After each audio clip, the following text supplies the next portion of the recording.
Prithvi PDS Telangana రాష్ట్ర అధ్యక్షులు ఈరోజు పీడిఎస్ తెలంగాణ రాష్ట్ర కమిటీ పిలుపులో భాగంగా ఇంటర్మీడియట్ బోర్డు మీద మేము తీవ్రమైనటువంటి అసహనాన్ని నిరసనను వ్యక్తం చేస్తా ఉన్నాం.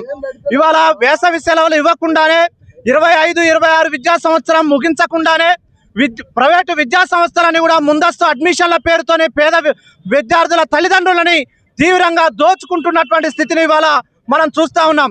అయినా అధికారుల నుండి ఎలాంటి స్పందన లేకోకుండా అధికారులు ప్రభుత్వ నిబంధనలని ఉత్తర్వులని ఏమాత్రం పట్టించుకోకుండా ప్రైవేటు విద్యా సంస్థలకి దొడ్డిదారులు అనుమతిస్తున్నటువంటి పరిస్థితిని ఇవాళ రాష్ట్ర వ్యాప్తంగా మేము చూస్తూ ఉన్నాం.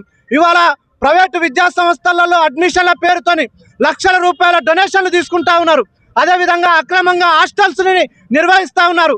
అదేవిధంగా ఎలాంటి పర్మిషన్లు లేకోకుండా రాష్ట్ర వ్యాప్తంగా అనుమతులు లేకోకుండానే విద్యా సంస్థల్ని ప్రారంభం చేసుకొని నడిపిస్తున్నటువంటి స్థితిని ఇవాళ చూస్తూ ఉన్నాం. కాబట్టి మేము ఒకటే అడుగుతా ఉన్నాం, ప్రభుత్వ ఉత్తర్వులని అమలు చేయండి. ప్రభుత్వం ఏ జీవోలో ఇచ్చిందో, ఏ జీవో ఇస్తే ఆ జీవోలని అమలు చేయాల్సినటువంటి బాధ్యత ప్రభుత్వ అధికారులది. అయినా మీరు ఏమాత్రం పట్టించుకోవట్లేదు. పట్టించుకోకపోవడం వల్ల పేద విద్యార్థులు నష్టపోతా ఉన్నారు. పేద విద్యార్థులకి ప్రభుత్వ విద్య అందకోకుండా లక్షల రూపాయల డొనేషన్లు తీసుకునేటటువంటి పరిస్థితుల్లో ఇవాళ విద్యా వ్యవస్థ ఉంది. చర్యలు తీసుకోండి అని చెప్పేసి మేము డిమాండ్ చేస్తా ఉన్నాం.